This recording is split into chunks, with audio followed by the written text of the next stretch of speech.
Hello, bonjour, bonjour, j'espère que vous allez bien. Bienvenue pour notre live EPAT.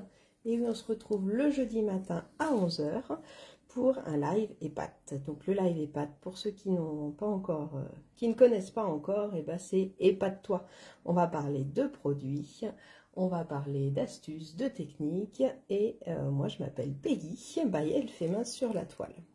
Alors aujourd'hui, je voudrais qu'on reparte sur une base pour parler de base de cartes.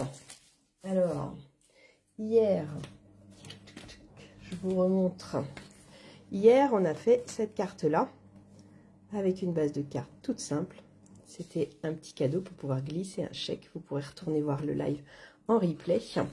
Et souvent, on me demande un petit peu au niveau des bases de cartes. C'est quelque chose qu'il faut retenir, qu'il faut préparer. Donc, je me suis dit que j'allais refaire un live juste sur les bases de cartes pour que ce soit bien clair pour tout le monde. Alors, personnellement, moi, j'essaye toujours de rester sur une grandeur classique qui va avec les enveloppes Stampin' Up. S'il vous plaît, achetez des jolies enveloppes. Les enveloppes Stampin' Up, elles sont blanches, elles se vendent par lot de 40 à l'intérieur. La référence, c'est 159,235. Et au moins, on a des jolies enveloppes pour aller avec vos jolies cartes. C'est dommage de mettre des enveloppes qui sont trop grandes ou qui ne vont pas avec. Donc, n'hésitez pas. Et puis, ce qui est sympa, c'est que c'est du papier qu'on peut venir tamponner, qu'on peut venir décorer aussi. Donc, n'hésitez pas à acheter les enveloppes ou acheter des belles enveloppes ou faites vos enveloppes, je ne sais pas. Mais il faut rester sur quelque chose de joli. Tant qu'à faire, on reçoit une belle carte, autant la recevoir dans une belle enveloppe. Alors là, les bases que je vais vous donner, c'est pour du classique, mais après, forcément, on peut faire ce qu'on veut et trouver les enveloppes qu'on veut, puis ça dépend si on les offre en main propre ou pas, on peut faire des carrés, on peut faire plein de choses. Là, on va parler de la base classique. Alors, nos feuilles Stampin' Up, nos feuilles cartonnées, c'est du format A4. Donc, hop, les feuilles, c'est du A4, et du A4, c'est 21 par 29,7 cm. Ça, c'est comme ça, on ne choisit pas. Nos feuilles, elles font toutes cette grandeur-là. D'accord?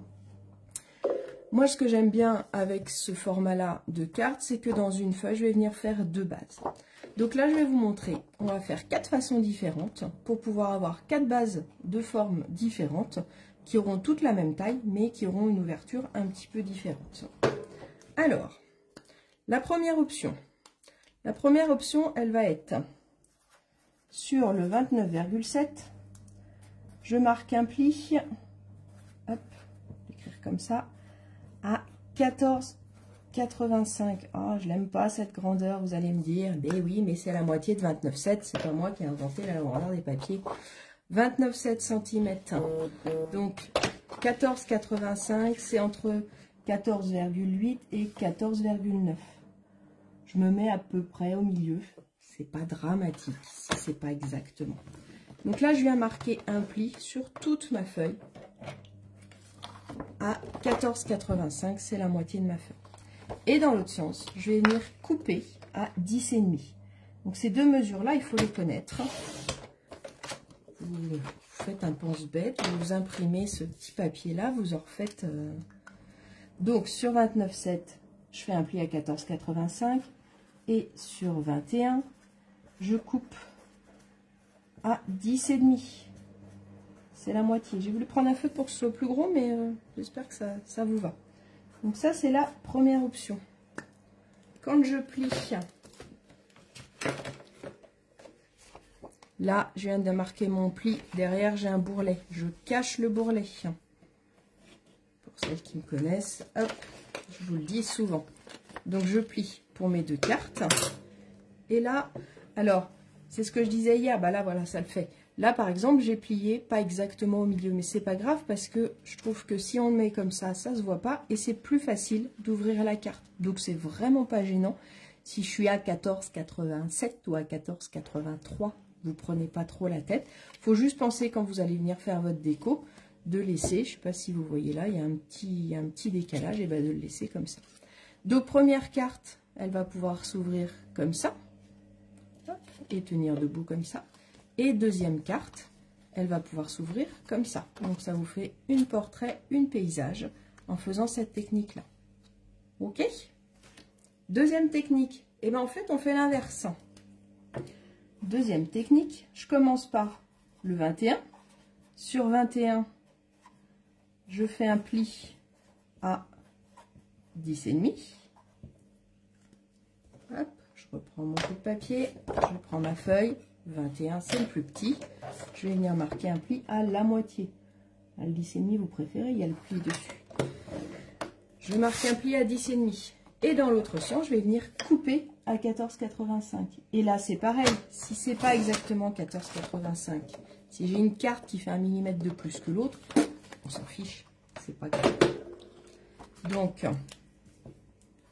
sur 29,7, là, je coupe à 14,85. Ça marche? Et là, quand je fais mes plis, je mets toujours mon bourrelet à l'intérieur. Je vais avoir une carte qui va s'ouvrir comme ça. C'est celle qu'on voit le plus souvent.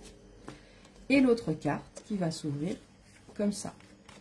Donc souvent, on voit un peu plus ces modèles-là, mais moi, j'aime bien aussi ces modèles-là. Celui d'hier, on l'a fait comme ça, par exemple. Et là, ça vous fait vos 4 bases de cartes qui vont s'ouvrir différemment. J'ai 2 paysages et 2 portraits. Pour la déco du devant, comme ça, j'ai tout sur ma même feuille. Pour la déco, ce sera toujours, quelle que soit la feuille, puisqu'elles font toutes la même taille, c'est juste le format d'ouverture qui est différent. Ma déco, elle va faire 14,45 par 10,1. Alors, c'est moi qui enlève 0,4. Si vous voulez enlever plus, vous pouvez enlever plus. Et dans ces cas-là, vous vous préparez votre petite fiche avec les mesures que vous aimez. Il y en a qui enlèvent 0,5. Vous pouvez enlever plus, vous pouvez enlever moins. Alors, moins, après, il faut quand même un petit matage. C'est plus joli. Hein, quand on a, là, on voit le bord de ma carte. C'est quand même plus joli. Et si je vais en remettre un deuxième, comme ça, j'ai tout sur ma fiche. J'ai plus besoin de réfléchir. C'est 10,05 et 9,7. Donc par exemple, je vais prendre ma feuille, je vais la couper à 10,1. Sur 14,45. Alors le 14,45, il est assez sympa parce que celui-là, il est noté en dessous. Donc celui-là, il est plus facile à faire. Hop. Et donc là, que ce soit pour ce modèle-là, ça le fait. Pour ce modèle-là, ça le fait aussi. Et dans l'autre sens aussi. Voilà. Donc comme ça, on a 0,2 de chaque côté en matage. Et si je veux refaire, eh ben, je peux refaire un autre format. Voilà ce que je voulais vous dire aujourd'hui. Parce que je trouve que des fois, on se prend la tête à faire les bases de cartes. Donc, toutes celles qui ne sont pas à l'aise encore là-dessus, eh ben, au moins, faites-vous une fiche ou imprimez-vous celle-là. Et au moins, vous avez tout dessus. Donc je vous la remets en gros plan si vous voulez faire une capture d'écran. Ma lumière elle est pas top, j'ai l'impression. J'espère que c'est bon, dites-moi si c'est bon. Coucou à celles qui sont là en live, j'espère que vous allez bien. Voilà, comme ça vous avez tout. C'est une des bases, hein. Après, hein, comme je disais tout à l'heure, on peut faire n'importe quelle forme en fonction de ce qu'on veut. Mais déjà quand on sait pas trop, et ben au moins pour partir, j'ai mon enveloppe, j'ai mes bases de cartes, et puis après, je peux m'amuser à faire ma déco. Voilà, j'espère que ça vous a servi, que ça vous a plu. N'hésitez pas à me dire quelles sont vos bases de cartes que vous faites régulièrement, ce que vous faites d'habitude, quelles sont vos techniques. Et je vous souhaite une bonne journée, et je vous dis rendez-vous, alors peut-être pas jeudi prochain, parce que je reprends la route, donc je suis pas sûre de pouvoir faire le live. Je vous tiendrai au courant pour vous dire si je le fais ou pas. Bonne journée, à bientôt!